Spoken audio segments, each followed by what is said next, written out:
Good afternoon. This is Ed Franklin with the Ed Franklin No Limits podcast. I have a very great guest today, John Riley from the John Riley Project, and we're going to talk about the pursuit of happiness. Whatever that means, we're going to figure it out. Stay tuned.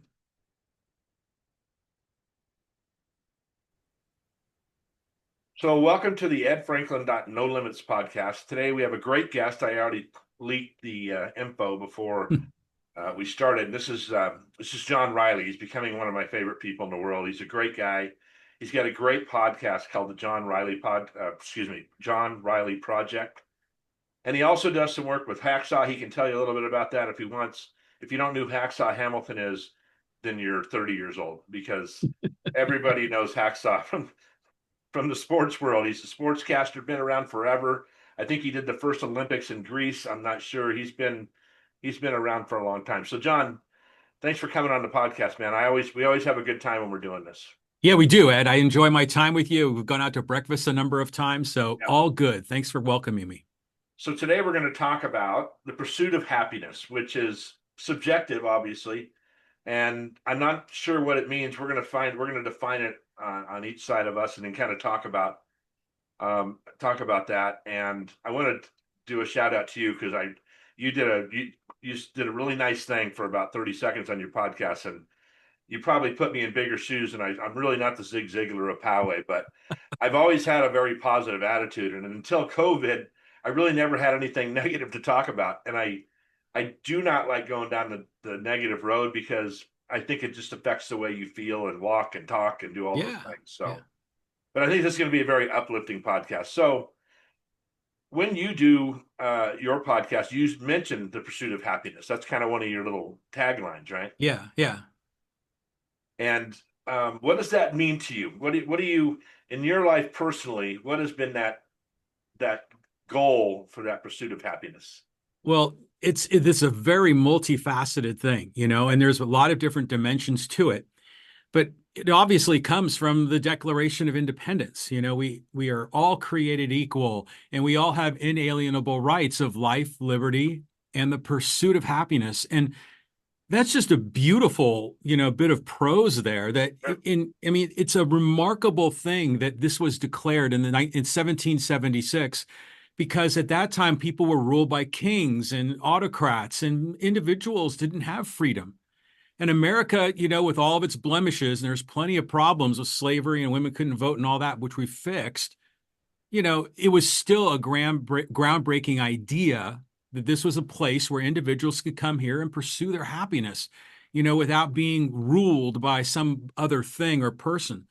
But when you take that and put that into a lot of different contexts, whether how you view good and evil, how you live your life, how you execute your career, really, we want to be pursuing our happiness in all of those dimensions. And I think of that, we probably don't get that as much as people from other countries. So we know we're having some conflicts in Los Angeles right now with immigration things going on. Yeah. And as bad as it gets here, this is still where you want to be, right? We Yeah. might Yeah. not be the smartest country in the world. We might not be it might not even be the best anymore, but we can still do what we want to do. And I think of religion automatically because, I'm a Catholic, so Christian. And when the holidays come up, you always reminded there's other things out there, right? There's other religions out there that don't really have anything to do with us, but people have a choice. And that's one of those little bits of freedoms that we have that we probably don't understand at our core because we grew up here. Yeah. I mean, we all have free will. We all have the decision we can think rationally about a challenge in front of us. We can work through the problem. We can experiment with solutions, and we can get to a place where we're better off. And yeah, you have to live in a nation that allows you to live your life, allows you to have the liberty to make your choices so that you can ultimately live according to your own values, which is really pursuing your own happiness. And I think So, our generation too, I've never had a problem with ethnic groups, right? I don't think I'm prejudiced at all. I shouldn't say that. I'd be lying. I'm sure I have some prejudice about certain groups of people, and it might be just specific things that I won't even admit to really. But I just never had. We weren't segregated when I was a kid. A lot of remember back in the beginning of the United States, a lot of there was pockets of Irish and Italians and Jews and whoever. I've never been belonged to a group that was that isolated, right? I just kind of hung out with anybody. Hmm. Actually, if you could play basketball, I was even more friendly, right? That's all we cared about. We didn't care what color your skin was. We just cared if you could play basketball.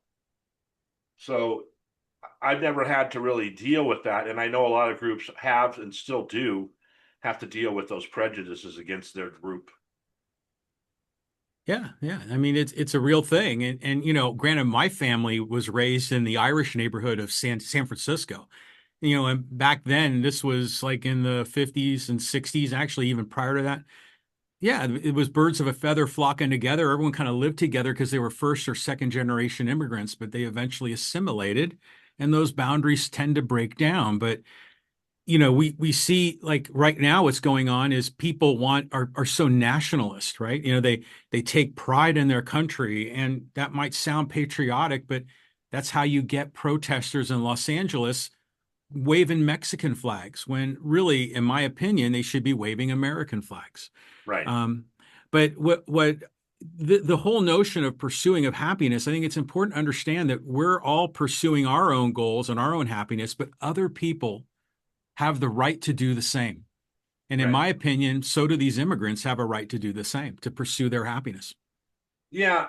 And I really don't want to go down that road because I have my own opinions about some of the things. But if I will say this, if you did this in another country, if you and I and you know, Tim and all those guys, we decided to go to Mexico and do this, we wouldn't last 5 minutes. Right. So it goes to two problems. It goes to one thing that you do have the right to do that here peacefully. I think you have Yeah, to of add that course. word Yeah. in Yeah. because I think when it turns ugly and when it turns to hurting property and things like that, you're just hurting your own friends and Don't hurt families people, and don't take their stuff. I kind of never really understood uh, like an Irish pocket or an Italian pocket and in San Diego there was definitely Portuguese, a big in Point Loma there was definitely a big uh, group of Portuguese people down there, a lot of them, and they were fishermen, right? Because we had some friends that were down there. We'd Yeah. go to parties. I never really saw pockets of anywhere else in San Diego, and as far as I'm concerned. Well, Like we lived amongst Mexican people, black people. We lived amongst all those, so I didn't really see those pockets. I kind of was they still jealous. exist. Yeah, of course. Yeah. Like, there's still a large Filipino population in Mira Mesa, and we can describe a Yeah, couple of different neighborhoods. But that's just again the nature of how it takes multiple generations for us to assimilate, blend, and be part of a melting pot, you know? yeah, And back in the day, before the civil rights era, yeah, yeah, people were partitioned, and I think it was because they were probably, like I said, first or second generation yeah. And I immigrants. think, I mean, if they're coming over from another country, they're probably comfortable being around their Yeah, own, exactly. right? So, Yeah, of course, like I said, I didn't have that situation. San Diego's always been a melting pot to me yeah, because of the Navy and things like that. And it was just I just didn't really recognize there was neighborhoods that had a specific gender. Or, I mean, Mira Mesa, yeah, I kind of remember that yeah. coming up at times, but by the same token, I know a lot of people from Mira Mesa that aren't Filipino. Well, of course, yeah, yeah. There are always You know what I mean? exceptions, So but anyway, so yeah, my yeah, my thing has always been on a personal level as far as happiness goes, is to have less pressure, right? I'm under a lot of okay, pressure right now with my finances and things like that, my situation with work. And my kind of happiness is that the times I look back when I was the most happy is when the pressure was the least amount of pressure, right? right. Not work pressure, didn't mind the work pressure. That just comes with whatever job you have. It was finances and children and making sure they're safe and making sure they're getting to where they're at. So that's kind of always been my goal. Is just to be is just to have less problems, I guess. That would be Yeah, how I define being happy. Listen, we're under a lot of financial stress right now, but my wife and I relationship is perfectly as good or better than it's ever been. Right. So I don't that's never really affected my personal life as those pressures. So that's kind of always been my thing. And listen, here we are doing this podcast, which we kind of talked about this briefly before the podcast last week or this week. I want to grow this podcast, and it's not out of my ego. I started this whole thing to kind of try to help people. And the more I get into it, the more other people I find are doing the same thing, which is Hmm. okay. I don't mind the competition. My goal right now is to blow up, and it's very difficult to do that in a world that's got so many directions to go. Right. And I know you're trying to do the same thing. You know, I am. Yeah. Where we want to go with this. You want to talk about doing our podcast strategy or this whole idea of happiness? I mean, isn't it the same? We well, would it do it if it is. didn't make us happy, right? Yeah. Okay. I got you on that. Okay. Yes, yes, yes. So, this, for me, my John Riley project, as an example, is my own pursuit of happiness. And there's a lot of ways that I'm doing that. And this, my podcast and a lot of my social media presence is part of that.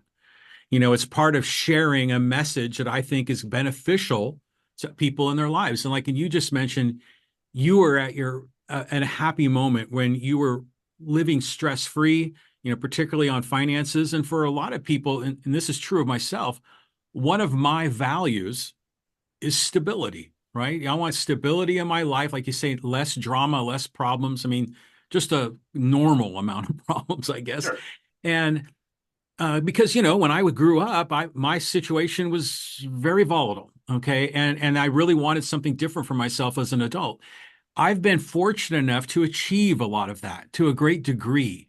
And so for me, this is my pursuing of happiness. This is me reaching out and attempting to achieve my values and my life goals and having success in particular different categories. And in this one in particular, for me, it's the desire for stability is so important to me. Yeah. And that gives me, not just short-term joy, but long-term happiness. And that's a perfect explanation. That was articulate. As you can probably tell, John's very uh, articulate and he takes notes and things like that. And I'm all over the board all the time. And That's you what makes guys, you great. you're all used to that because I've told this on my podcast. I could write a speech today and go to do it tomorrow, and I couldn't do the speech I wrote today because there's so many little things change. I would come up with something. So I always just use a word, right? I just use bullet points and then kind of Oh, fly with what I'm going on that day. So it's organized in my mind, but it's not like I know when you do your podcast, man, you have like you spell it out really cool how you do it. yeah. Well, I get you because I know in public speaking, I'm like you. I just have a list of bullet points, and then I kind of freelance through it, and sort of ad lib based on current events and what's going on with the crowd, But there's a key messages that I want to deliver, and those are going to be in the bullet points. I do that to a degree in my podcast, but I also blog on my website when I'm just generating ideas, and so I then sometimes print out my blog and I highlight certain Oh, sections that's good. that I want to talk about in the podcast. So it looks like I have a prepared speech, but I really don't. I started a blog on my website as well, so I'm starting to send out that link for people to go. And I'm getting a lot more traffic on my website, and that was through doing some Facebook boosts. Hmm. But right now, financially, I just gotta wait to do those again. But I'll get back to it. And it was the funny thing in our family, and I don't know, going down this negative road. We had a lot of stability, and just life happened in a Yeah. lot of different Yeah. directions, Yeah. and kept becoming less stable. So the goal is always to get that stability back. And I can tell you that the relationship I have with my wife is really key because if I didn't have that, then I'd really Oh, be bad, right? well, So I, she's I very can say the supportive. exact same thing, She's very supportive with all the stuff I do. And I tell you, someone asked me the other day, well, Ed, what do you really want to do? Because I was on the phone with this guy. I said, well, I've been in sales. I'm happy to be in sales. I'd rather be in a leadership position. But you know what I really want to do? I want to do podcasts all day or speak. Yeah. That's what really gets me excited. And this is why I keep putting out the speaking stuff. Now, I'm up against a lot of AI generated speaking and sales labs and things like that. And that's okay. I'll get to people as eventually as I can. And I can see what's happening. And it's not necessarily that they're scammers, but it's just cookie cutter. this cookie cutter like advertising that I can tell immediately. They just so I went on AI and said make me a sales course that I can teach, and it gave me everything, 7 pages of what I should do. I would throw away 4 of them, 5 of those pages because I don't think I Right. think it's work. So you really got to be thinking independently out there and get that message out that that's what you're doing.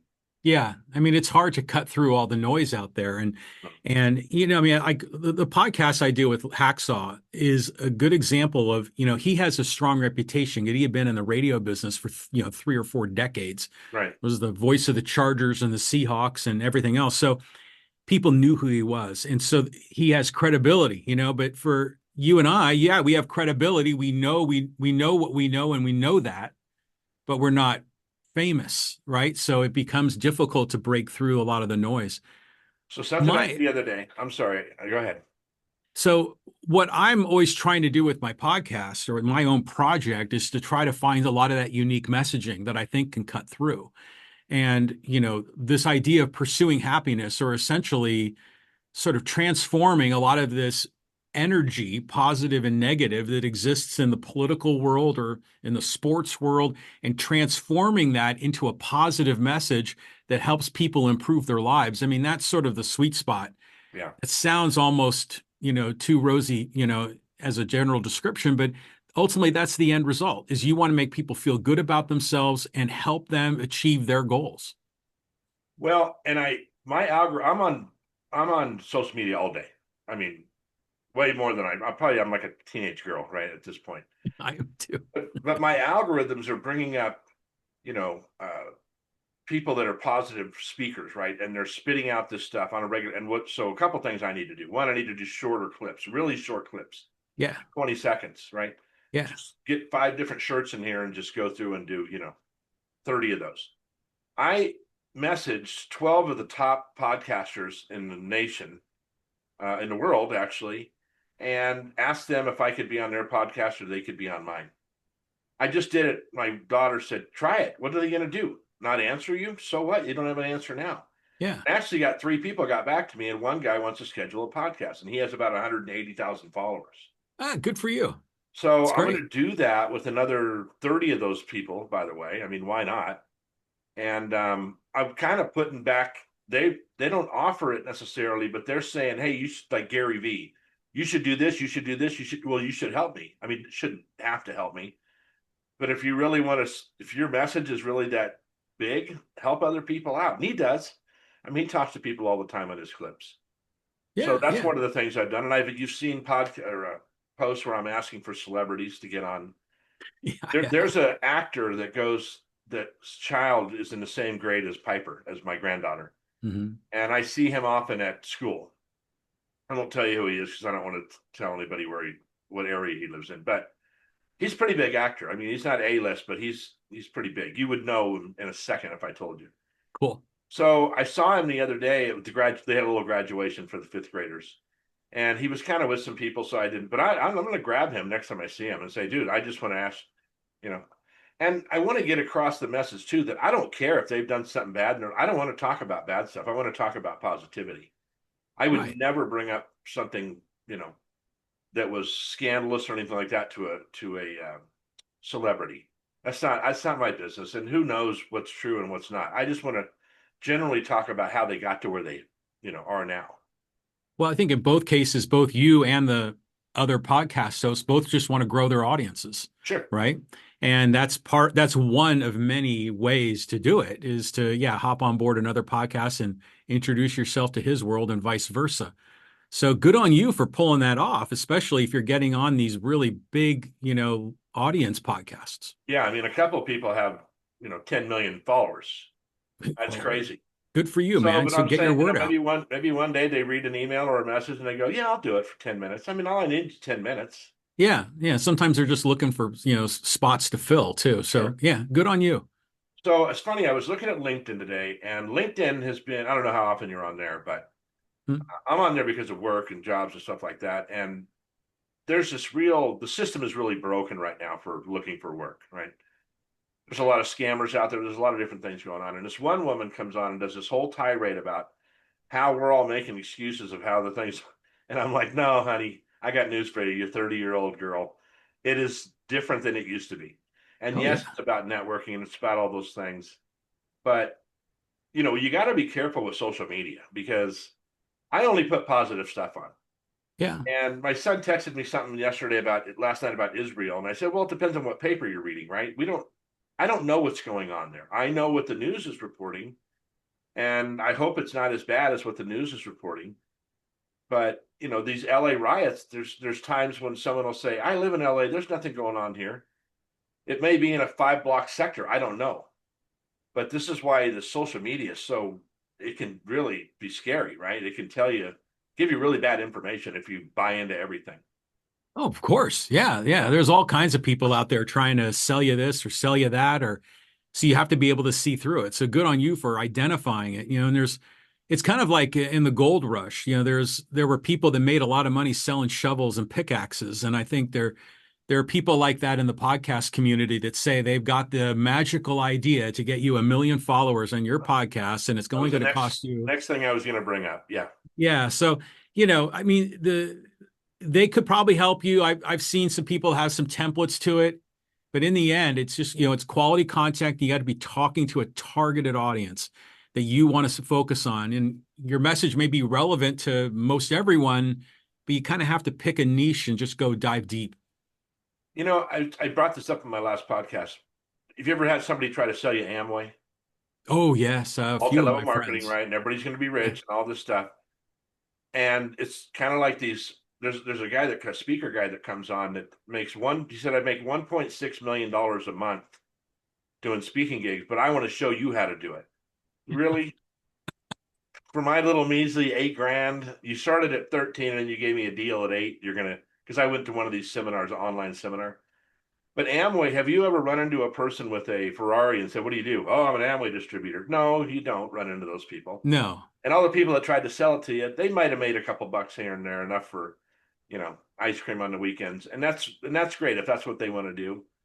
But you're right. It's those exact kind of, and I don't even call them scammers. Look, they're pursuing their happiness by telling you that you can make $900 a day on this side hustle and all that. But it does get old. I mean, it does. Yeah. When 9 out of your 10, when you're going through TikTok and 9 out of 10 of them are trying to tell you I can show you how to be rich, and they don't have Right. any teeth. And I'm like, maybe you should invest in some teeth before you tell me how to get rich. Well, again, there's the algorithm working for you, and Right. then suddenly you think the whole world is flooded with these kind of people when you're only seeing a tiny slice of the pie, and it's amazing what's actually out there, Sure. So, don't let those kind of people get you down because you have a good message that you share. Oh no, and I don't get I actually get more motivated because I tell you, and there's someone I had lunch with the other day that has a job that I wanted his job. And I didn't even get past the shit. I didn't get past. They didn't even tell me I didn't get it. They just hired somebody. And after having coffee with him, I'm like, I'm better at this job than this guy is. I have a better personality than he does in that seat. And that's when I look at those scammers, I'm like, no, because I'll tell you what, I'm going to tell you the truth. It might not be the most exciting thing in the world. And this podcast I did yesterday, which you'll see some clips coming out about ethics in business. That was a smidge of what I've seen bad and good go on in ethics and business. Oh yeah. And I said at one point, this one just came out today. I said, "You're getting Ed Franklin light on my podcast. If I went both barrels, first of all, I'd never get a job, but I bet you I'd get more listeners because I'd be more like a Rogan or some of these other guys that just spit it right out and tell you how it is." Well, I mean, the one thing that I like about you is you're a truth teller, and you're in many ways unfiltered, and I mean that in a positive way. That's one of the things I like about you. Um, so, in my opinion, why not go both barreled? I mean, you don't need to take shots at particular individuals, but And I wouldn't do that. Yeah. yeah. So if you spoke more generically, and if you go double barreled on your podcast talking about ethics in business, well, is someone else that is looking to hire a trustworthy vice president of sales, they're going to see this guy that's so passionate about ethics. He's done a podcast on it. They're going to appreciate that. And there's two sides to that, though, John. I think that um, I think I've been in positions before where I've said something to the owner or whatever and said, this is a problem and you need to correct this problem. And tried to be as tactful as possible. They kind of, a lot of times they just say, just shut up and do your job kind of thing. Right. They don't want to look at them. They don't want to look in the mirror. I had one guy I worked for, and he wants to change his culture, wants to do all these things, but he doesn't want to change. Hmm. I said, you know, I'll tell you something. When you come to work, you park in a red zone, right? Outside the office. You run in, you say hi to the receptionist, and you run upstairs, and we don't see you until you leave at night. You know, right? I said, do you know if you just took a walk around your building and said hi to everybody, not talk to them, just waved. That's all you had to do. And then went upstairs, you'd change part of the culture of that company. They'd start to believe that you cared. He had a picture, what do you call it, where they have a bunch of pictures together, like a montage of pictures about fishing trips and volleyball down at the beach and all these things they used to do as a company. And he had them in the lunchroom. I said, you know, I'd really take that down. He says, why? I said, well, because that's the way the company used to be. And you don't do any of that anymore. And all it tells the customer, the employee, is that, well, they're not going to have any more fun. So I don't give a shit anymore. And that's, Yeah. Yeah. you know what I mean? So I said, he got angry with me and said, that's, you don't understand. I said, I 100% understand. You've got to change the culture yourself. You have to change the perception of what your company's like. He didn't have an HR department. I talked to him about HR. You're going to get in trouble with HR. 5 years later, he got in trouble with HR, like a big ass check he had to write. So I think I had a really good interview about 2 weeks ago, two really good interviews. And at the end of the second interview, the person that was in charge was mentioning how much they pay. And I said, wow, that's excruciatingly low. I mean, you're really asking for a lot for that much money. And her whole demeanor changed because what she saw was, oh, he's going to be a problem. You know what I mean? I think because Yeah. listen, you know my personality, dude. When I get around Yeah. a bunch of people, I'm not going to sit there and shut the hell up. I'm But going to mention what I said. the problem isn't you, it's them. No, I know, Okay. but they have the checks. That's the problem. Yeah. So, I mean, yeah, I mean, it's all a matter of finding the right fit, right? Yeah, I right, mean, exactly. and if you are going to bring all this energy and enthusiasm and you've got ideas and you want to speak the truth's uncomfortable for people. They want you to solve their problems with, yeah, they don't want to have to address it and they don't want to Yeah. have to do any of the heavy lifting. But Here's a great analogy for you, and you're with okay. Hacksaw all the time. There's a writer, speaker. He's self-proclaimed dynamic Catholic, right? His name's Matthew Kelly.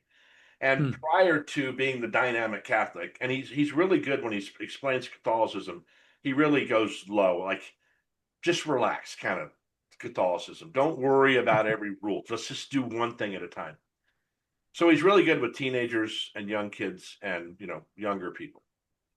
Prior to this, he and two other people worked for Fortune 100 companies, going in and helping them change that culture, right? Telling them what they got to do. And I had a point here. And he tells this, oh, I can't believe I just forgot what I was going to say. I'll remember in a second. But he's really good at just kind of breaking down things and keeping them, kind of addressing the problem and just keeping it at one level. And I can't remember what I was going to say. So, oh, I know exactly.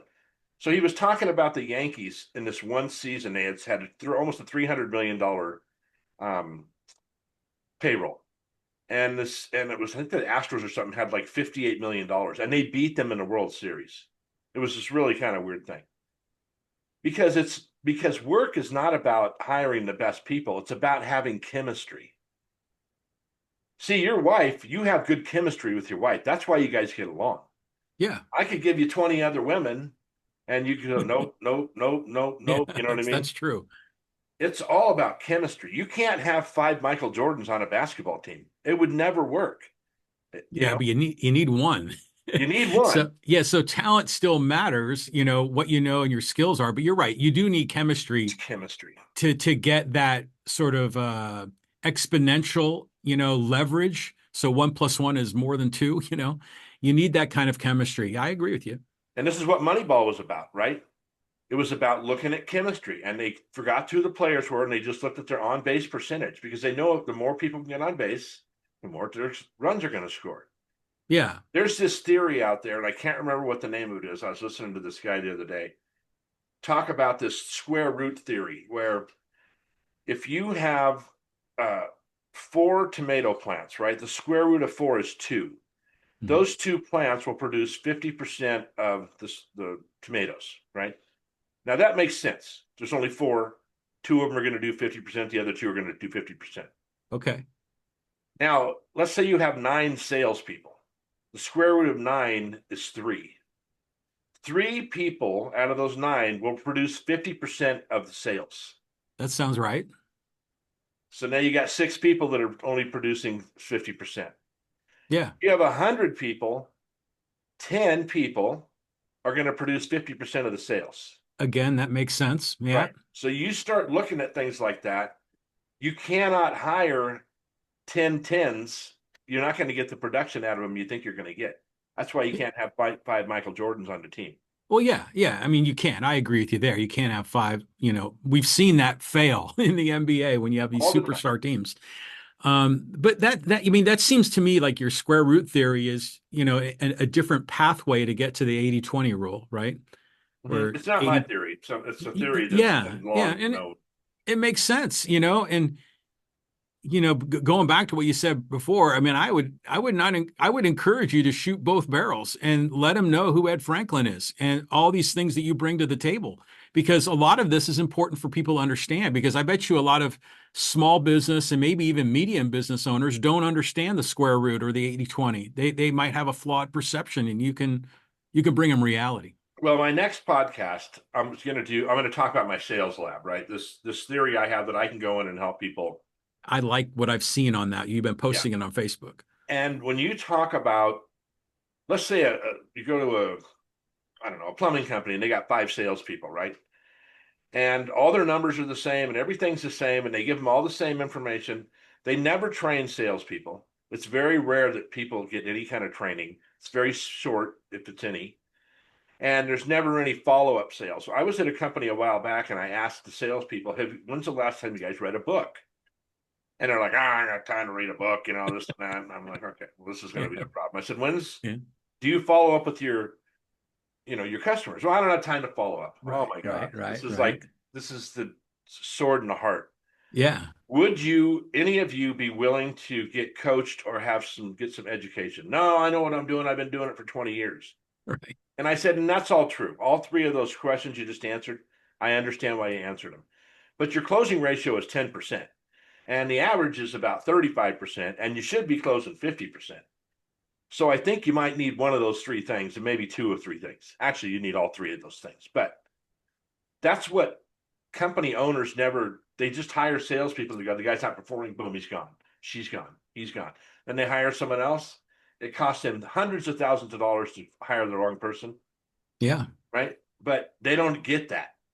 And I'm seeing these ads come up. I'll apply for a job 3 months ago. It's coming up again. So they hired somebody and then they had to fire him and get someone else.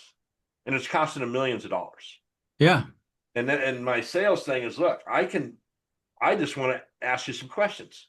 I got news for you. If you're doing perfect and you're exactly where you want to be, I can't help you. If Well, you yeah. think in your mind that you can't grow this business or you think that whatever, that you can't do that stuff, then that's fine. But I know because I talk to people all the time about this, and I talk to a lot of salespeople, and they're like, God, I wish you worked at our place. We could really use that. And I said, I know. That's why I'm offering this. But you're right. Once I do that podcast and then I can get that out to some business owners, I think it would help. Yeah. Yeah. Especially if you make some of those like 20 and 30-second clips so that you can spread Yeah. basically put a lot of lines in the water, right? With And bait on it. again, this is that pursuit of happiness Yes. because I can tell you, I don't know how long we've been on here, but my energy levels come up 30% since we started this podcast. Yeah. That's Yeah. what gets me. That's what gets me going. It's like Rudy going into the game at the end of the Notre Dame game, right? That's been my whole life. When I can get to that energy level, then I can get shit done. I can make stuff happen. Yeah, I mean, it seems to me, yeah, you just want to be valuable out there. You want to be able to provide value to people in your world, whether it's your family, your business colleagues, your customers. And yeah, you're at your best when that positive energy is flowing, man. So it's great, you know?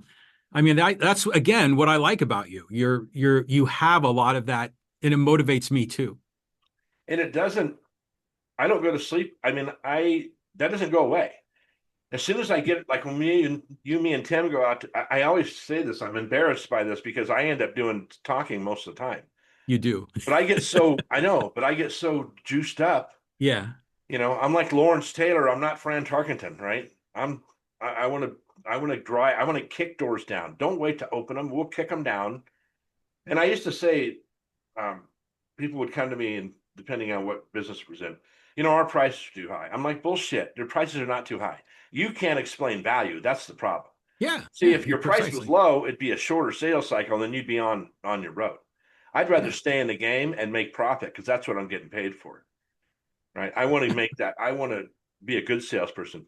If there's a company that does what we do and they're still open, we're not working hard enough, right? I want companies to close their doors because they're like, I'll tell you something, and I'll talk about this in my sales thing. I went to this company one time. After I left Pepsi, I was selling parts and accessories for beverage equipment, all the tubing, fittings, bag in a box pumps, racks, all that stuff that goes behind the soda machine. You drink soda, you know what I'm talking about. Yeah. Behind the Too big much. Jolt machine. My company got bought out and I got let go. The other company calls me back 3 months later and hires me there. So we're in a sales meeting and he's going over the last 4 years of sales. And he says, we were up here and then all of a sudden we had this big ass drop and then it just leveled out. And we could not figure out why we weren't selling anything. And he goes, and we figured it out why. And I'm sitting in this meeting and he's like, you know why? Because the competitor hired Ed and he was making calls and he was getting our business. We were selling the same products. Right. But the problem, I was like getting up at 4 in the morning and driving to my account and then boom, boom, boom. I'd drive up and down California. I was putting 30, 40,000 miles a year on my car. Yeah. I was in Arizona. I was in the 11 Western states. Everywhere I was, I'd work from, 4 in the morning till 4 at night. I did everything else to do. I was by myself. And that was a great compliment, but it also made me understand that sales is really it's just about hard work, right? It's follow Well, up, follow up, follow up. It's getting in there, and so they yeah. hired me back at double the pay I was making at the other company, and we Beautiful. started killing it again. Right on, man. I mean, Yeah. that's a great story to hear. But yeah, I mean, this is yeah, to me, I mean, sales is a lot of different things to different people, and there is that discipline and energy and hard work to, work through leads, follow up, stay in touch, get proposals, resolve, objections and close deals.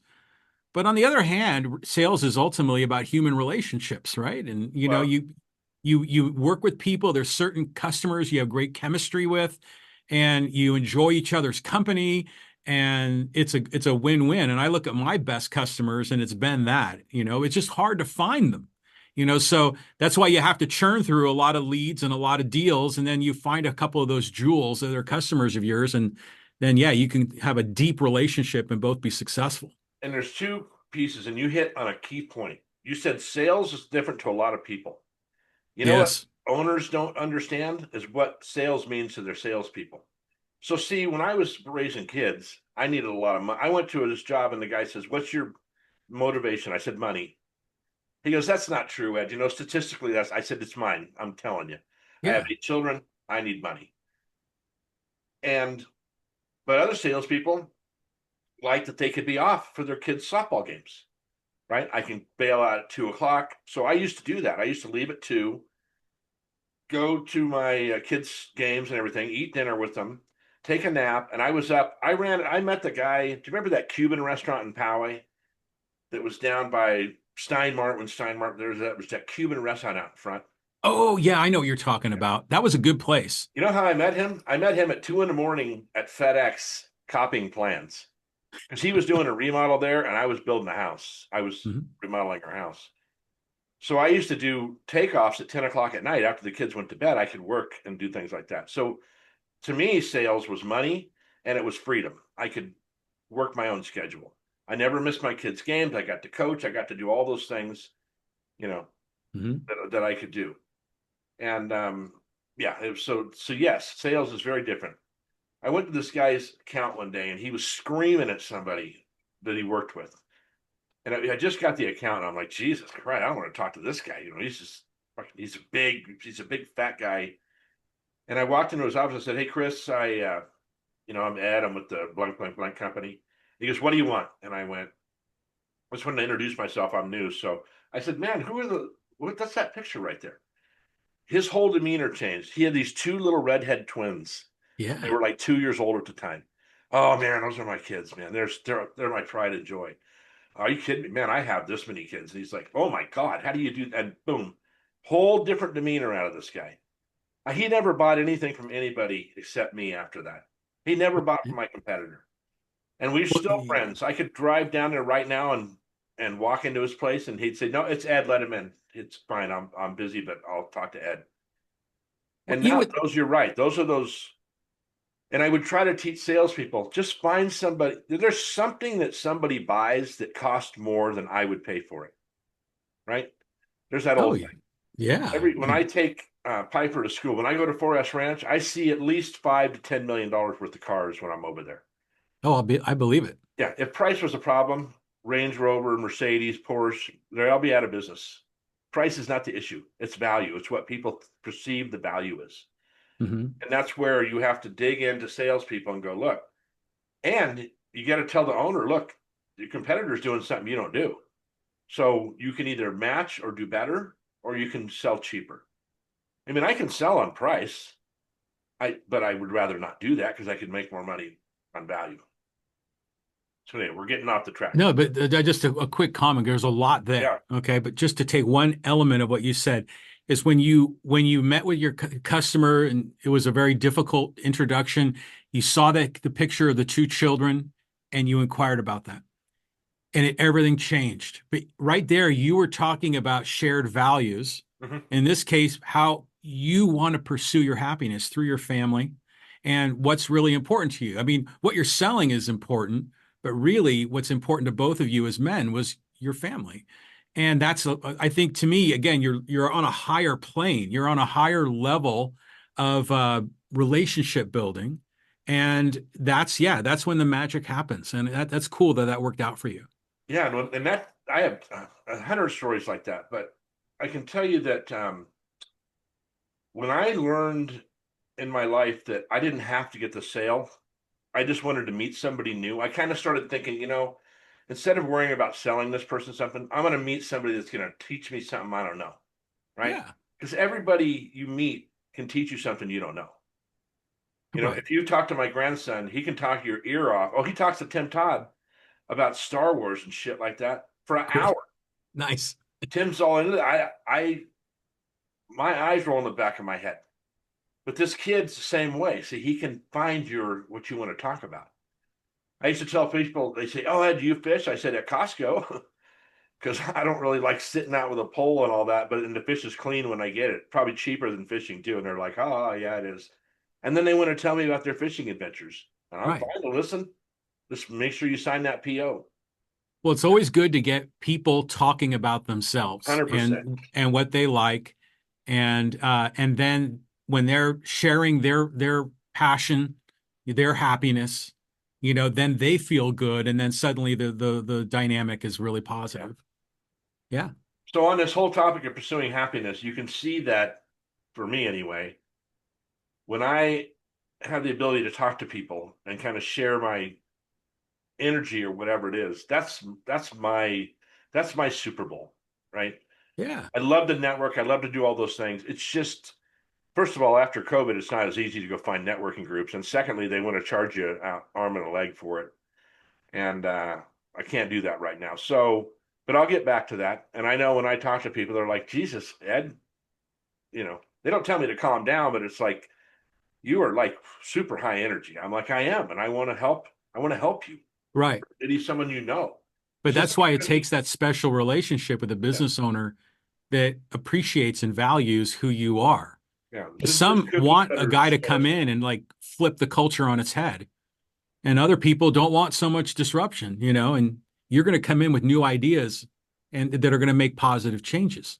If they even apply, they might not apply, right? It Oh might yeah. It could be, oh, you don't need to change it. I would not change that. Of course. When I Well, was I did this. I was taking over this job as a sales manager, VP of sales, and I went up to LA and I had to. I made a PowerPoint presentation, and like on the second page, I said one of the things I don't do because I've been married twice before now is I won't argue with you. So if you really have to argue with someone, you need to find someone else to argue with. I will not argue with you about anything. And they kind of looked at me funny. I said, I'm just telling you, it's not going to be my way or the highway kind of thing. We can talk about it. And I'd rather do that because you may have some insights. I know you have some insights I don't have because I haven't been in this business, but I will not argue with you. So, and I think they appreciated the fact that I just put it out there and said, we don't need to argue. We're adults. yeah, but I wouldn't be so quick to dismiss that because in the world of business, and you're trying to help your customer change the results in their company, you're going to have to challenge certain No, no, ideas. no. Different people. I'm talking to salespeople. I wasn't talking to ownership. I'll argue Oh, with ownership. yeah, yeah, absolutely. I'm And telling even salespeople I'm not going to argue with them right. Okay. because I'm That- supposed to be a leader. I yeah. have a friend of mine that always uses these two words, servant leadership. I said, you got to stop doing that. He says, why? I said, it's redundant.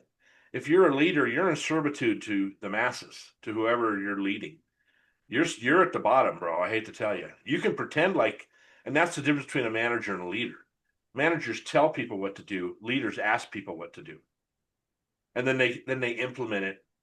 They can implement it in their terms, but they need to make sure the person that suggested it takes ownership in that.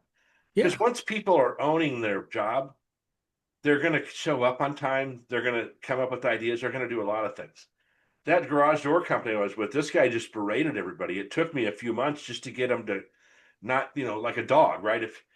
If you get a dog that's been beaten and you put your hand up, the dog will cower, and that's what these employees were doing. Because every time this guy came in, he was yelling at people. It's like Glenn Ross. You ever seen that Holy, movie? of course, 7 minutes and 42 seconds of Alec Baldwin. I've Yeah. seen that clip a million times. The worst. That's a great thing to show people exactly what not to do, Yeah, right? exactly. I had a dog once. Let me back that up. My ex-wife had a dog, and her new husband would spray this dog with the hose. Like he was an asshole, right? And I called him up and said, look, I'm barely in my 30s. I'm going to come get the dog because it's a kid's dog, right? And they were seeing the dog on a regular basis. I'm either going to come get the dog nicely or I'm going to spray you with the hose and kick you, And this guy was about 105 pounds wet with rocks in his pockets. So lo and behold, the next day I had a new dog. And this dog, it took years to get this dog not to cower or to, if Yeah, you picked up a hose, not to freak out, right? right. Because the dog learned, I'm not going to hurt you, right? It was a great dog. She lived to like 17 years old too, which was a trip. And that's just that human behavior piece, that we all have to pay attention to. Um, Yes. but Mhm. yes, the pursuit of happiness, like I said, we've kind of touched on it here and there, and you got me on. I mean, I probably got myself on this track to kind of tell you what would make me happy at this point in my life is that I could, and it's not even about control. It is about value, though. It is about being valued. There's no doubt in Mhm. my mind about that. And as we get older, society values us less. Right? Everybody knows what to do. We already know it. You don't have to tell. We have AI now. We don't need your natural intelligence. Well, you probably do. I hate to tell you. Because I've lived through shit. Remember, I lived through dialing a phone, and now I can call a guy in China on my cell phone while I'm driving to pick up my granddaughter. So I've Right. learned a few things in between those bookends, like you. Oh yeah, yeah, yeah. I mean, but don't discount it. We have, yeah, like you say, we have a lot to value, or excuse me, a lot to offer that is valuable. And some people want to hear it and some people don't. And yeah, you gotta dial the Oh, phone or knock on the doors. I'm not saying I don't have it. I'm saying that people don't. A lot of not Gen X, the millennials are starting. Listen, my son came to me one time, asked me a question. I gave him an answer. 18 years old. Yeah. The following week, he comes back. He says, "Hey, I asked Tom about this friend of mine. I asked Tom about something, and he told me this." I said, "I just told you that exact same thing last week." exact same answer. Right. But since it's from me, a parent, you decided that it was better, and that's fine. You can, Yeah. Well, as long as you're getting that's good information and making good decisions, that's great. yeah. Well, that dynamic has existed from Of time course. from the very beginning. Yeah, kids don't listen to you, but they'll hear it from someone else. Yeah. But I mean, again, what you're doing, I think, is awesome. And I personally, I'm rooting for you to have success as a entrepreneur, as a speaker, as a consultant, as a sales coach, rather than, I mean, I'm sure you'd probably like to have a job as a VP of sales for some prestigious company, and that would be a great gig. But to me, you're an independent guy, and I think you have an opportunity to build something much bigger than at what value you can offer to a particular company. And I think that's true, but I got to bridge the gap, right? Somehow I need a bridge in between that gap because it's going to take me some time to build that up Right. and to get that credibility and stuff. But I mean, listen, I have a lot of people that I get the proverbial eye roll from. They'll say, well, who would want to hear you speak or teach or whatever? Yeah. And it's people close to me at times. And I don't care about that. I really care less. A lot of these motivational guys say you should just get rid of everybody in your group because they're not rooting for you. They don't want you to do well because then they have to make an excuse to themselves. But I really appreciate you always do this and you always tell me how supportive you are. And I cannot tell you how much it means. It really means a lot to me. And I respect you and I think you're super intelligent. I love what you're doing. I love to listen to your politics because I hate politics, but I can stomach what you'd say, right? Because you're always pretty, not wishy-washy. That's not what I want to say at all. You're always pretty neutral, and you kind of give everybody a chance to Well, say their side. I'd like to Have your think that, opinions. yeah, well, I tend to think that I have a high standard of values and very strong principles in the world of politics. I agree with that. And that sometimes conflicts with Republicans and Democrats, and sometimes I'm in agreement with them. But, like just to take a couple of examples, we kind of, I don't know if I want to go there with you because you kind of warned me, but No, no, go ahead. I'm fine. the illegal immigrants and the ICE raids and everything in LA. And, there's obviously a lot of commentary from people that, we should accept them and, bring them in and they're waving at Mexican flags. And then there's the other people that say we need to deport them and get them out of here. And my take on it is totally different. It's like, well, we have our inalienable rights of life, liberty, and the pursuit of happiness. They have a right to pursue their happiness just as much as we do. And I've always thought, we should be celebrating American values, waving American flags, and embracing the traditions of America that has always welcomed immigrants and made immigration easy and fast and cheap rather than cumbersome and difficult and impossible. So to do it legally, and that's why they come in illegally. So in so many different contexts in politics, you can apply these same principles as long as you're willing to extend the same values to other people that you demand of yourself. Like another one is like here in Poway, we have all this construction going on and people are freaking out about all the building and everything else. And oh my God, my commute's going to be longer. It's a lot more traffic. And I'm always of the opinion, hey man, that property owner wants to build on his property and wants to make some money. He should have the right to pursue his happiness, Well, you that's know? the old not in my backyard kind of thing. Right, totally. I think you guys should build, but not on Poway Road because I drive Poway Road. If you found someone that worked from home, they probably don't care. You said something. I thought we were going to disagree, but then you said something. So here's kind of my opinion on that whole deal. It's kind of like the salespeople I was talking about. You're right. We need to expedite the entry situation. Everybody needs a social security number. They Yeah. all need those things because there's a couple things that helps. It helps with money, right? If you're going to work here, you got to pay taxes. We all have to do it. You'd have to do it too. Yeah. That person. Right. We do make it complicated for people. And listen, these people that say, "Oh, they're all these criminals," 90% of those people just want to feed their kids. 99.9. Yeah, could even be higher. Right. Are you going to have a criminal element? Oh yeah, we got a lot of white criminal elements too, by the way, in America, right? We have some politicians that should be in jail that are white as snow. Yeah, That yeah, were yeah. born here, right? So you can't just pick and choose. You got to have it one way or the other. Well, see, this is the thing is if you just make them legal and you just give them a green card, that's not citizenship. You can't vote. It's just that you can work here legally. It's like a work visa and you can live and have residency in the United States. Then you're paying taxes and, you're carrying the burden that all of us are carrying as well. And they should have the right to do that as much as us. And we can debate, citizenship and the right to vote and how much impact they're going to have on our, society.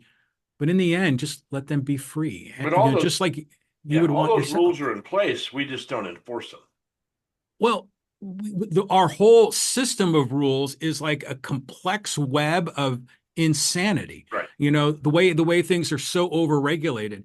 We need to simplify and streamline those regulations, particularly in immigration, Like when Ellis Island was a thing, they came here and, if you had a sponsor, if you were healthy, boom, boom, you're in. I mean, that's what it should be.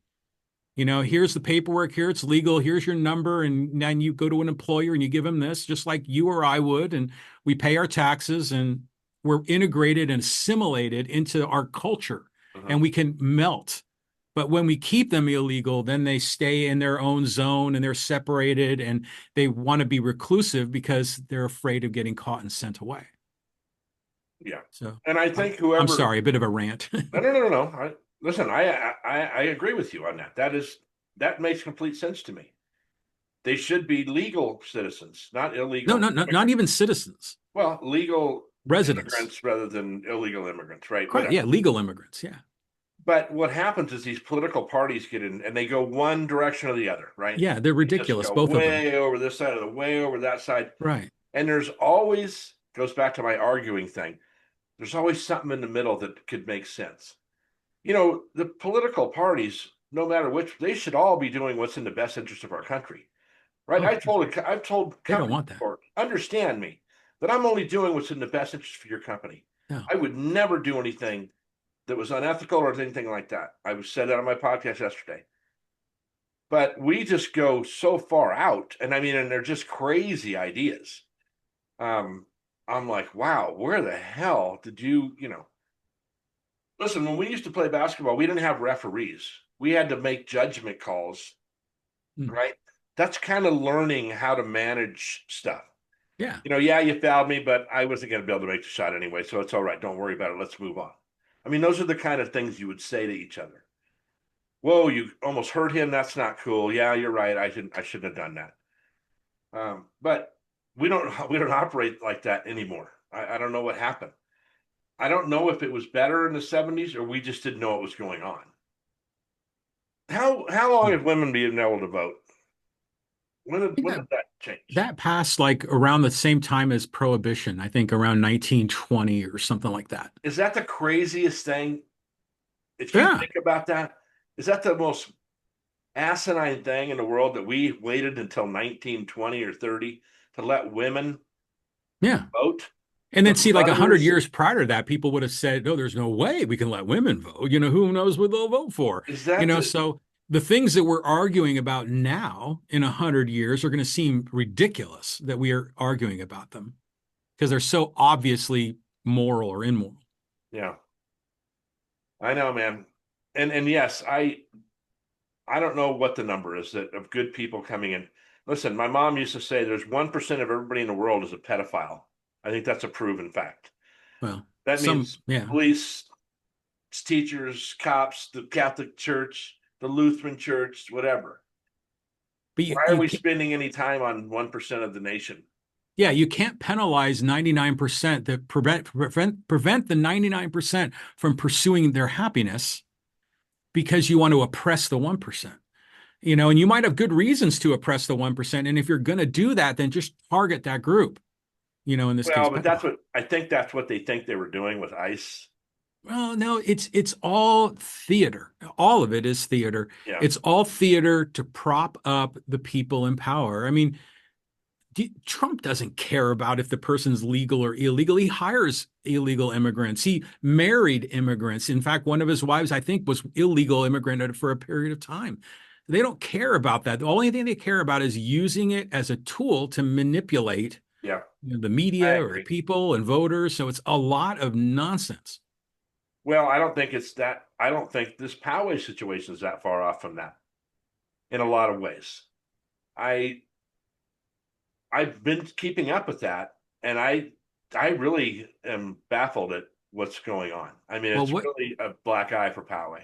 what do you, there's a lot of different storylines here. Every part of it. I think they all, first of all, they all go back to Boss, right? At some level, he's in charge. He's got to be the one to answer for it. My life was partially affected by some of the people that were involved in this mess, right, over the last 5 years. I Oh, won't get because into that, but it affected the people that were on the council and things like that were also affecting what was going on in my life.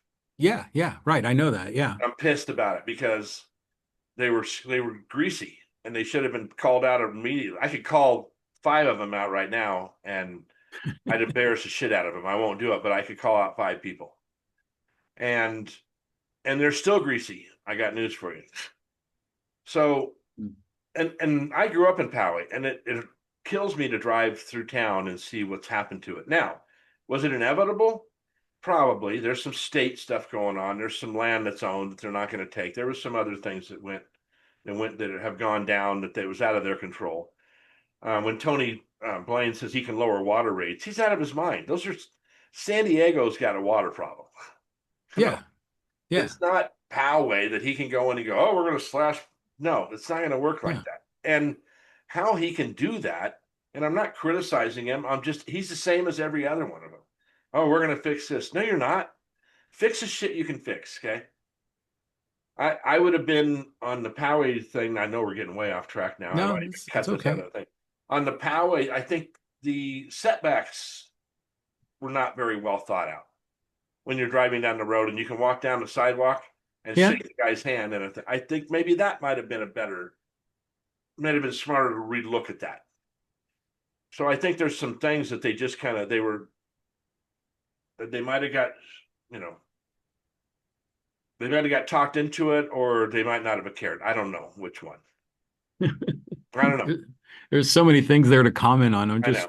I'm just gonna just try to pick one or two things. The uh yeah, I mean, I think that just the nature of politics is that it is a sleazy business, and their objectives are not always the same as the objectives of business people or of voters, you know. Their objective is to remain in power. Their objective is to be reelected. And whatever they can do to ensure that, that's what they're going to pursue. I mean, there are, of course, some exceptions, but that's generally it. But, you know, the setbacks, I've heard people complain about the setbacks. It's funny. You go through like an old town, like imagine going through Main Street, USA, wherever that is in Missouri or whatever. You go through those downtowns and none of those streets have setbacks. They have like the hardware store is right there on the sidewalk next to the grocery store and the dry cleaner. And then up above, there might be a second level of offices or maybe some apartments. And we were doing no setbacks in Poway, and some people just kind of freak out because they can't see the view of the hill. Well, I think And that so maybe, we could have changed that. Maybe we could have, maybe it could have been planned better. I don't know. Listen, they well, came to me and as a chamber president at the time and said, do you buy off in this? I'm like, well, first of all, it's not my job to buy off in it. I don't work for the city. I work for a board. The board can buy off in it if they want. My yeah, opinion doesn't matter. My opinion is my personal opinion. right. Do I want apartments? And first of all, I never even fathomed what it would look like, even though I looked at the plans. Once it was done, because then they added that bowling alley one in that really Mhm. wasn't even an issue when I was as a chamber.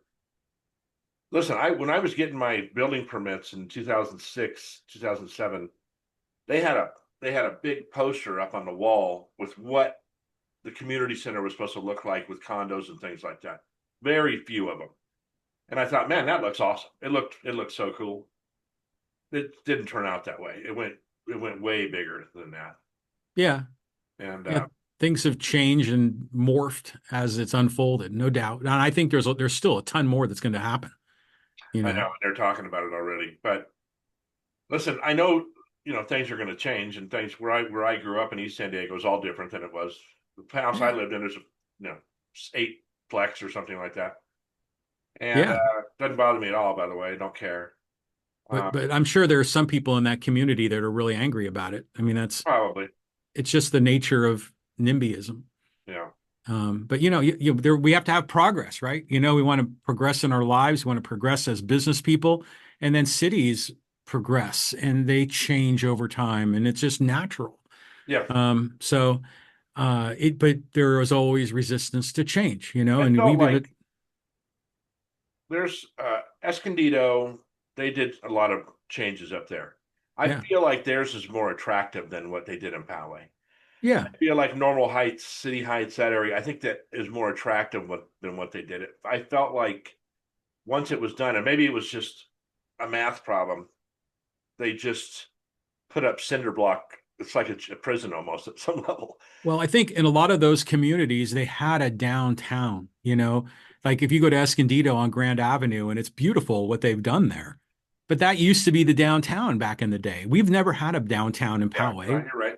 And so I think that's part of the problem. I mean, there was a vision that they were going to do that on Poway Road and have, diagonal parking and 25 mile an hour, like a little downtown with, wooden street slats like you're in Virginia City or something like that, and then that seemed to fall by the wayside. But if it were up to me, that whole area between community and carriage would be narrowed and would have more of a walkable community. And there's still a lot of space there for commercial places. Yeah. I think it could be achievable. It's just a question of if the people that make the decisions are going to allow it to be that way because they're under so much pressure.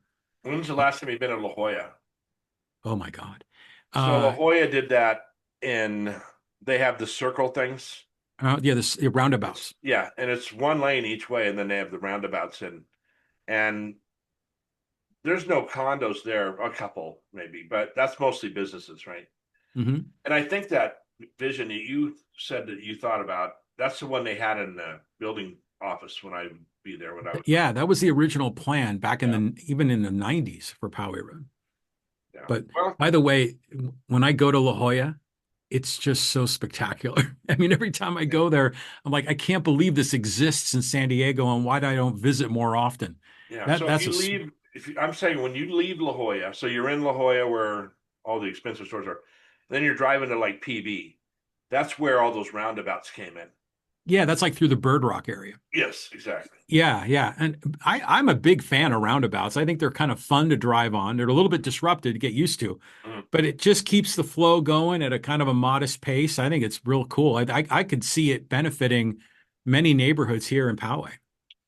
So for you guys listening to the podcast, this is what happens every time we get together is we just start talking.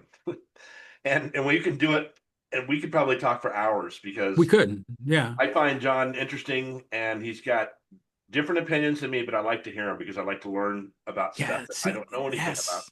That's the great thing is Yeah, I try to do that as well on my podcast, and I'll have guests that I really don't really agree with on a lot of things, but I like to hear them out and challenge myself to understand, their point of view, and then really to challenge my own beliefs and my own principles to see if they really are on built on solid ground. So this so is I how had we a improve. This is good. 100%. So the where I grew up, and I think I asked you and Tim this, we grew up very differently. Well, I don't know about you as much as, but Tim. Tim kind of grew up, in my opinion, in a Brady Bunch neighborhood, right? Oh, Like in, and I think that's kind of how his life was. And I'm not insulting him at all. It was no, that's parents had classic everything middle under class control. Americana.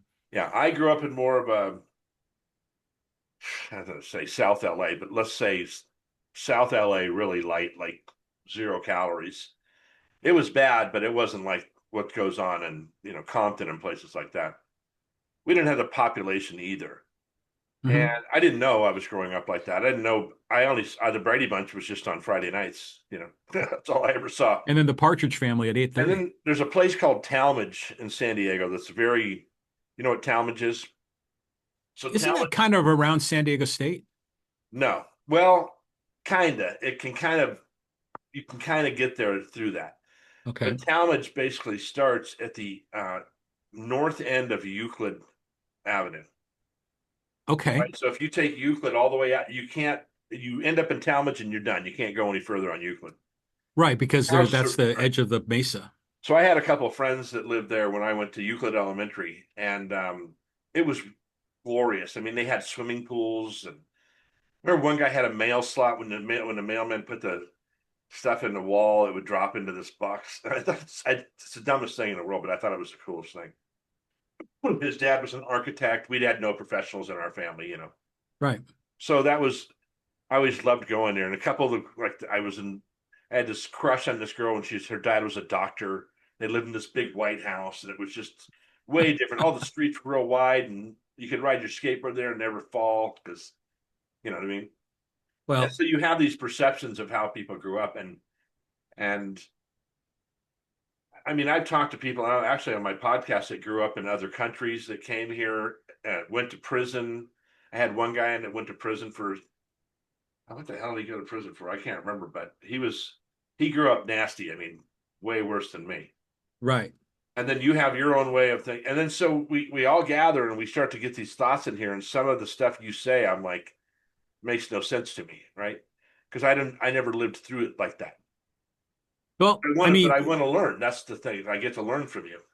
well, I'll just give you just a quick thumbnail for mine. I mean, I grew up in a working class family, in a working class neighborhood in the San Francisco Bay Area. My father was murdered when my mom was pregnant with me. Oh my God. And so I was Never knew raised that. without a father. Then I had a stepfather, and my stepfather was a truck driver, and my mom worked at a trucking company in the accounting department. And so for a great deal of my childhood, in front of our house, we had a big ass semi truck that Wow. my stepfather would park right in front of our house.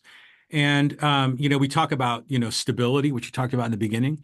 My family life, very volatile, step brothers and sisters in and out from my stepfather's previous marriages. It was chaotic. And so when I went away to college to San Diego. I went to UCSD in '82. Right. A lot of it was to escape from where I was and to put myself in a better situation, surrounded by, in my opinion, people that were on a different track in life. And it's worked out, and like for me, I'm fortunate that I have a stable life and I'm happy about that. And my wife and I have worked very hard for it. But yeah, we all come from different backgrounds with different challenges, and yeah, it's sometimes we can be woe is me, but there's like other guys had it much worse. Well, and it can always be worse. I mean, Oh, you yeah. never want to ask God how bad can it get because they'll go, "Oh, okay, the challenge accepted." You Oh know, God, yeah, so yeah, yeah, yeah. yeah, yeah. And I am always grateful too that I we could live in another, you know. So this Matthew Kelly that I mentioned later, he does this one speech where he talks about a third of the world is starving, a third of the world is the third of the world is dying from starvation, a third of the world is dying from injustice, and a third of the world is dying from being overweight. And he asks the audience, "How do you like your breakfast today?" Because he's speaking in America, and he Well, you comes know up with what? these statistics that are just amazing and true. And Well, I want to challenge that just if I could. go ahead. Um, Again, this kind of goes back to my message about life, liberty, and the pursuit of happiness, which is about, Gabe, building your life, achieving success and being in an environment where you can pursue those values. In America, capitalism is now spreading across the world. And we're seeing people in Vietnam and China and India that are embracing more free enterprise. Mhm. They are now building wealth in those nations, and poverty rates, and I would assume starvation rates, are declining. I mean, because poverty rates have radically declined since the early 90s. When you look at worldwide poverty, it used to be like 30, 35%. Now it's like 8% worldwide. Well, he And probably it, did this speech in the 80s or 90s. yeah, there you go. So Yeah, I it's think an old thing. the point of all this being is, yeah, different parts of the world have different hardships, but it's getting better in a lot of parts of the world right now. Well, and I think the point he was trying to make too. I was talking to my son, and my son does very well in life. And I said, it doesn't matter who the president is. It doesn't matter who the Pope is. It doesn't matter who anybody is. It's all on you. And Totally. listen, we've seen people, you know, be extremely successful in the worst of times. And it's all about you getting up. I went to the gym this morning. I was there at 5 o'clock, when the guy opened the door. It's all about making those disciplined choices and things like that and getting, doesn't matter what's going on around you, you can affect yourself in a positive way. And I can Oh, tell you that this is through good. the last, 3 months, my mind is my biggest enemy, Oh, right? 100%. Yeah. Totally. And I have to switch when I start feeling that coming on, I got to do something different. Right? I got to switch my train of thought. And there's a lot of different ways I do it. Some of them are probably embarrassing, but there's things I do that switch what I'm thinking about. Yeah, pattern interrupts. Yeah. Yeah, I And do that it might, too. it might go come up here and make a video that's a positive video just to, look at positive motivation stuff. It just if I want to comment on this one if I could. So, um, you said, just getting off your butt and doing what you need to do, showing up early to go to your gym and everything else. This is all part of the pursuit of happiness. This is all part of having a rational, long-term self-interest. It's about being, oh my God, it's about being selfish in a good way, not being mean to other people, but taking your life seriously, putting yourself in the priority one position, and going out there and making stuff happen for yourself. But sometimes we have been brought up in a culture that frowns upon that, that doesn't want to see people out there hustling, that sees business as somehow unscrupulous and evil, or maybe, that guy is too selfish, he's too rich, we need to tear that guy down a little bit. You know, Sometimes I think when we get into these moods, like you were saying, where you need to snap out of it because your mind is in the wrong spot, sometimes it's that pre-programming we've had as a child, whether that's the morality that comes from our parents or our church or where have you, that are so deeply wired that it takes a long time to unfold and break those out. Again, that's why I think your message and my message have such similarity, but we come at it from very different directions. But in Well, the end, it's about being better, being a it's better very funny, person. but you said it that way, the whole sentence, because you must be getting on my computer and look at my speeches because I have a speech about this, about the reason you can't stay focused and things like that is because you do not do enough self-care. Yes, You need to be yes. selfish. You need to, in a good way, right? Here's the thing. I had 8 kids counting on me and a wife, right? When I was in the 2000s, right? Taking care of all these kids.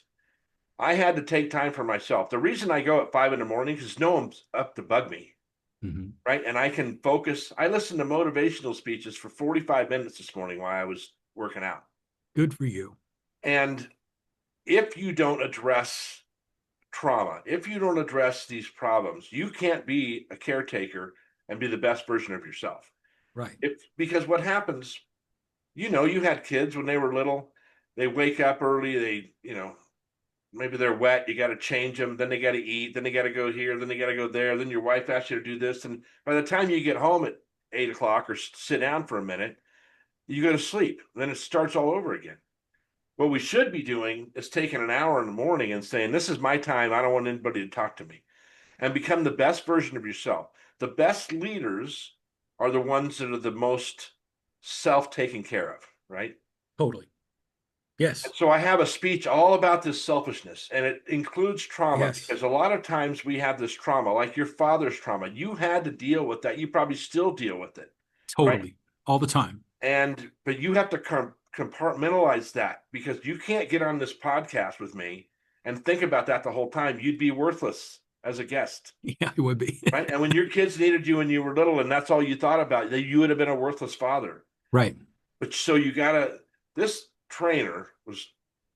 I had a trainer before COVID, both Kit and I, and I come to him one day and he's talking about his girl. He got in a fight with his girlfriend's dad. He lived at the house and this and that. And I said, you know what? Can you shut the hell up? Because I'm paying you to train me, and I don't want to know. I don't care about your problems. I want to be trained. Now, when we're done and you want to go out and I'll sit in the mud with you, bro, and we can sit there for 2 hours if you want, you can tell me. But you need to compartmentalize that while you're training me and all your other people, by the way. Yeah. We're Yeah. paying you to do a specific service. Right. And he has two kids now, and he's talked to me about that and said, Ed, I don't even know how you could wake up in the morning with all this shit going on in your life before COVID happened. We had some tragedy and some things, and I told you about it. So I have this speech built around selfishness. Yes. And listen, it's not against what God wants you to do. You know that if you commit suicide, that's killing somebody. You know, Oh, yeah. that's a sin. But when you tell somebody that, they go, it's not a sin. How can it be a sin if you killed yourself? Because God loved everybody, and you're supposed to love yourself too. Oh, yeah. It's a sin against yourself. 100%. It's a sin Yeah. against God because you murdered somebody. Well, yeah. And it's the opposite of pursuing your happiness. So, And we are all one in 400 trillion miracles that we were even born. You have an intrinsic value to life, to right. society, to all those things. And we need to be thinking a little bit more selfishly when it comes to things like that so we can be good caretakers. We're all taking care of somebody. I Right. don't even care if it's my grandson. When his nieces and nephew come over, he takes care of them. Yeah. But you know what's interesting is a lot of people sometimes think about taking care of your family as a burden or even as a sacrifice. But in many ways, it's selfish, right? I mean, you have children because you want to have children and you value your children and everything they bring to you, good, bad, and ugly. But in the end, we have children because it makes our life better. And so ultimately, I think taking care of your family is selfish, but in a good way, where Yeah. you're taking care of yourself. It's the opposite of being selfless. And so in this case, be selfish, take care of yourself, pursue your happiness, go after your dreams, achieve at the highest level, be all you can be, like the Army says. I mean, it's all just so important, but we lose sight of that and we can drag ourselves into the mud like Yeah. your fitness trainer. And then it's so hard to damn climb out of that. And to your point, we have the argument in our head about that. And man, that happens to me all the time. I'm always fighting it. Yeah. Everybody is. And I mentioned to somebody once that everybody should be born with a psychologist attached to them. Right? We all need to talk about this stuff. Men are the worst. Men don't like to talk about it. You ask a guy how you doing, he goes, okay. He's not doing okay. Fine. Usually. Yeah, fine. Yeah. Probably not. So Yeah. this podcast is what's the word I was looking for? Therapy. It's very um there's a word I wanted to use. Cathartic. It's very Yeah. cathartic for me to talk about these things in my life. I don't need to tell anybody all this shit. I'm not doing it for them to go, whoa, poor Ed. I'm not doing it for that reason. I'm doing it to show them that if they could get some of this stuff out and they could find a place to put these feelings, that they could operate at a higher level. You know, Oh, yeah. Yeah. can you Like, imagine if Tony Gwynn would have just sat there and just worried when he was on the and not thought about hitting the ball? no, yeah, you're right. I mean, if he didn't have that self-esteem, that self-confidence, he would have been worthless. He has to go up there believing he's the best hitter in the world. And And the reason he had that is because of the discipline he had, right? He was always the first. I read a book by a Mhm. guy that wrote it, a guy in Poway, and he talks a whole chapter about Tony Gwynn, how he's the first in, first out, or last out of the ballpark, Yeah, and all these things. And there was I don't know who the hell it was. It comes up on my feed, but there was this pitcher talking about Tony Gwynn, and there was four other pitchers that he was talking about, and he said between us, or three other pitchers, we struck out 12,000 people in our careers. And he says we struck out Tony Gwynn three times. yeah, that was probably the Atlanta Braves pitching staff of Yeah. Tom Glavine, Greg Maddux, Yep. Or it was and like John he struck out Smoltz. like nine times or something. And the guy talking says, I never struck him out. Yeah, well, it's Uh, Maddux, yeah. Greg Maddux, who was a Is masterful that pitcher. that He'd has to just be say one of the Tony F most and Gwynn, man. that has to be one of the most amazing statistics in baseball history. Oh yeah, yeah. He's Three just and the one guy he says, I think he got him once and he might have got him twice, but I never got him. And this other guy, I don't think he ever struck him out either. And yeah. but anyway, I digress. But We've had a yes, lot of digressions in this I conversation. know That makes it these are fun. these, and what I'm going to do is break this podcast up into parts because it's going to be long. But Hmm. look it.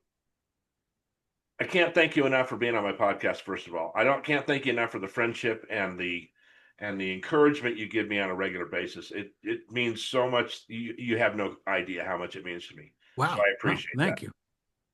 And keep doing what you're doing. We'll keep grinding together. Us old guys will figure out a way to get popular, how to blow up, as they say, right?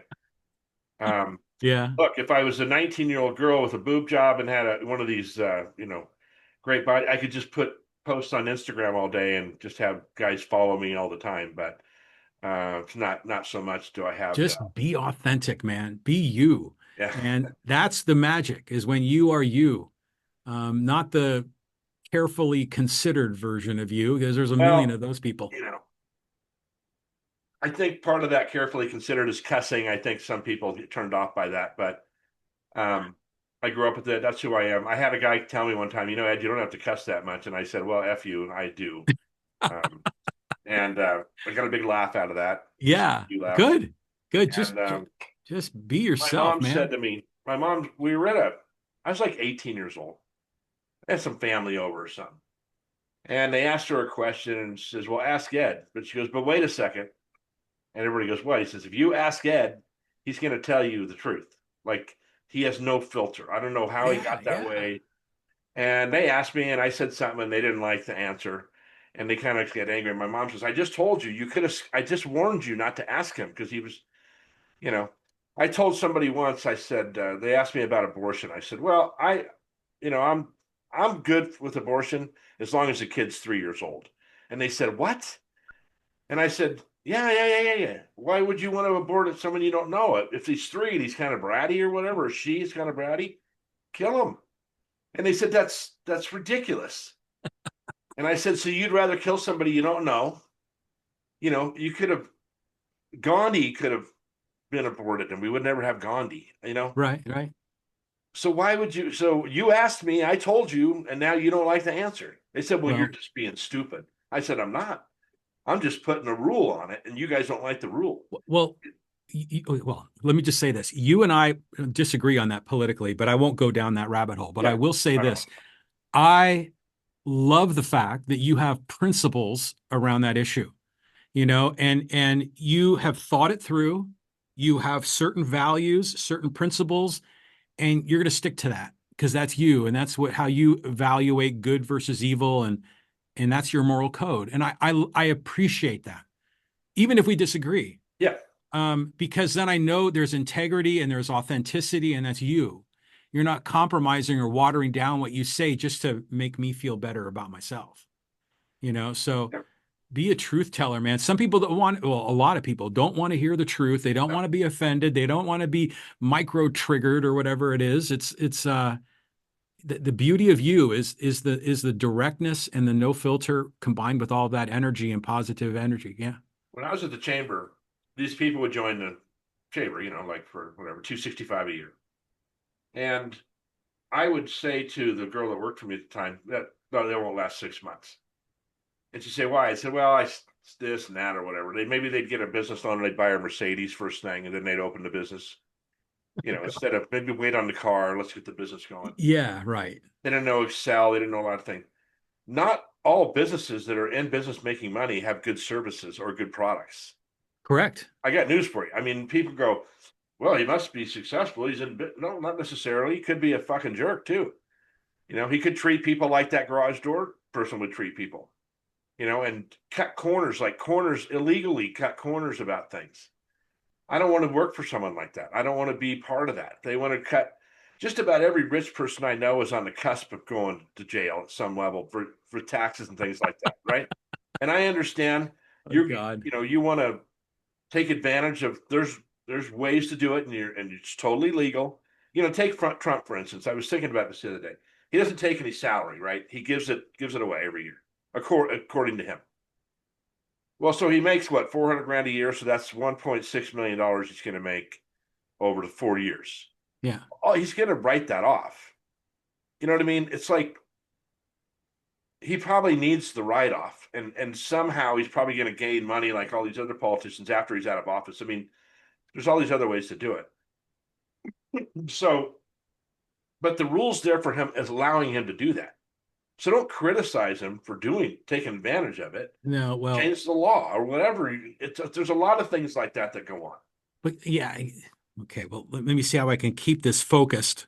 Yeah, Um, in a lot of ways, that's an appeal to people's emotions. Hey, I'm of not course, taking any money. I'm like Mother Teresa. I don't get anything out of this. This is not for me.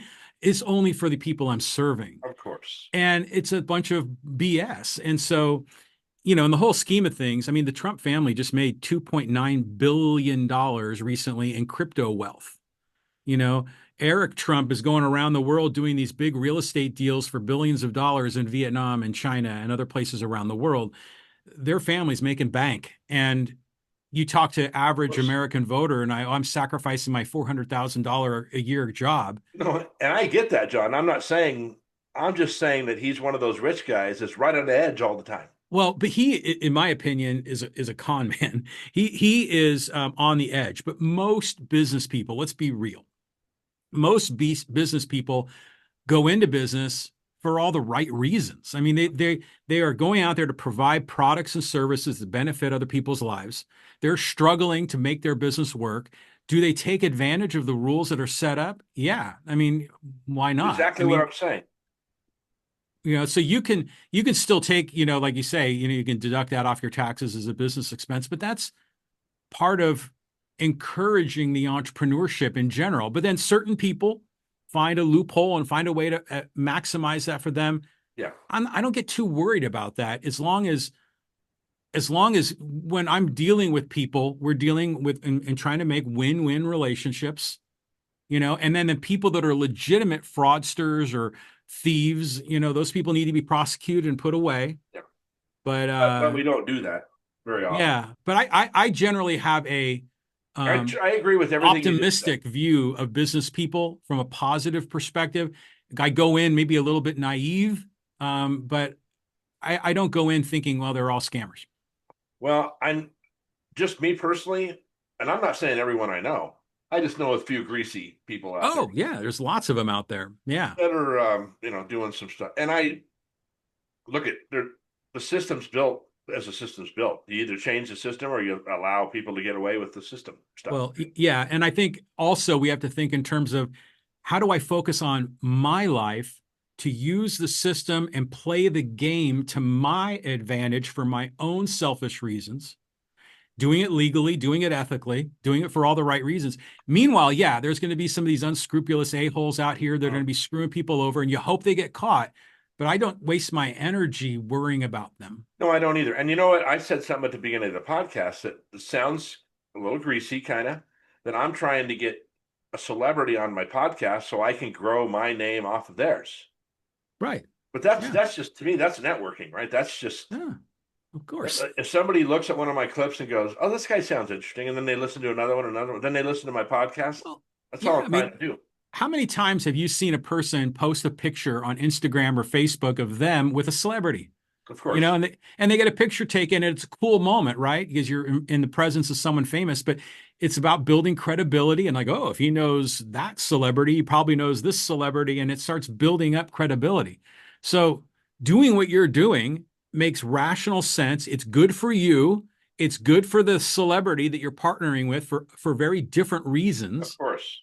And then the audience gets to enjoy it. So I don't see that as sleazy at all. I No, no, think no, it's but I'm saying difficult to pull off. people could look at that as a Well, this because actor that I told you about that I know, I that's exactly why I would introduce myself to him. It's not like we're gonna go hang out and play pickleball or something. Well, I don't right. know. I mean, we might go, shit, we really like each other. I don't know what's gonna happen. Well, he might end up, wanting to do something with you, maybe because he likes to be a man of the people, and Right. can connect with his local community. So he Yep. has his own reasons, you have yours.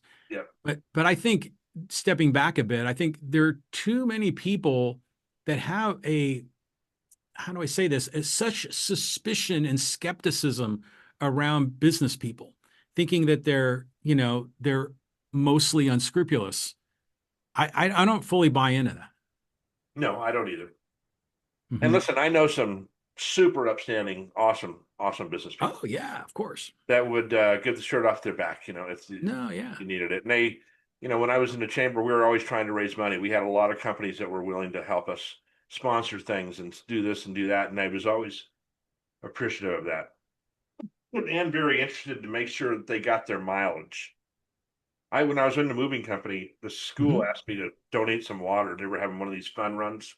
hmm And I said, I don't have a problem doing that. I'll donate some, but do me this favor. Let the parents know that all these sponsors that gave their money freely should be looked at when they need a service, right? If there's someone's going to move, they should look at yeah, me first. I'm not saying I should get all the business, but I should at least be considered that I helped you guys out. And I would right, do that. I would say, um, why don't you look like we had this big push to do business in Poway, and you should do business in Poway as much as you can because part of those taxes go back to yeah, your city, and I should do business in San Diego as much as I can, or Poway if that's where I grew up and I want to decide to give them that. That's why car dealerships are so awesome in towns because there's they pay a lot of taxes on those cars, and a lot of it goes back to they make money for the city. hmm So anyway, Well, man, when people donate to worthy causes in town, they might think that they're being altruistic and giving back to the community, but they're doing it for rational reasons. When a business gives money to the Little League, they hope to see their sign on the outfield wall, which is going to give them greater exposure and more business in the door. And as so, they should, yeah, so as they it's should expect that. yeah, so it's win-win, right?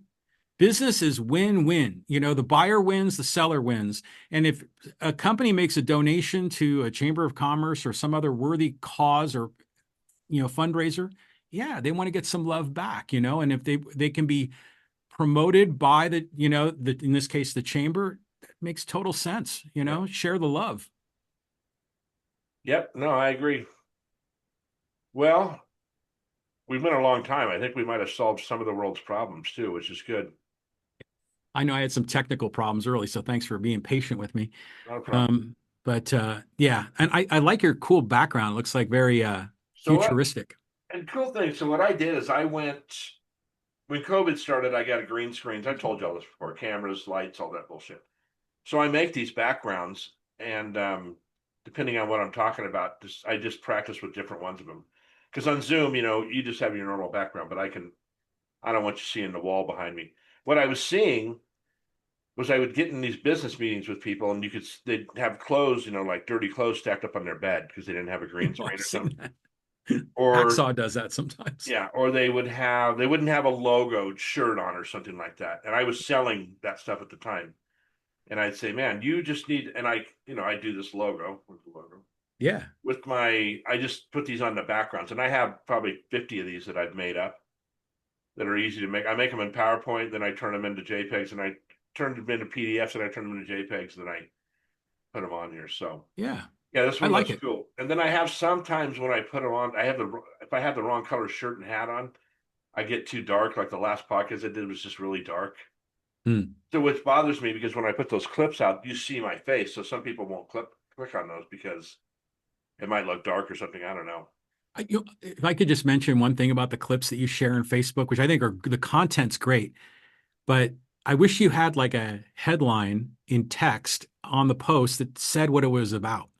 Because sometimes it says, "Oh, go to my see my full episode here. This is a clip," and I'm like, "Okay, yeah, I know that, but what's the topic?" And that's easy to do actually. And that's a good point. I should do that. And well, because so what Opus Clips does is it automatically. I just scheduled all my podcasts for the next week.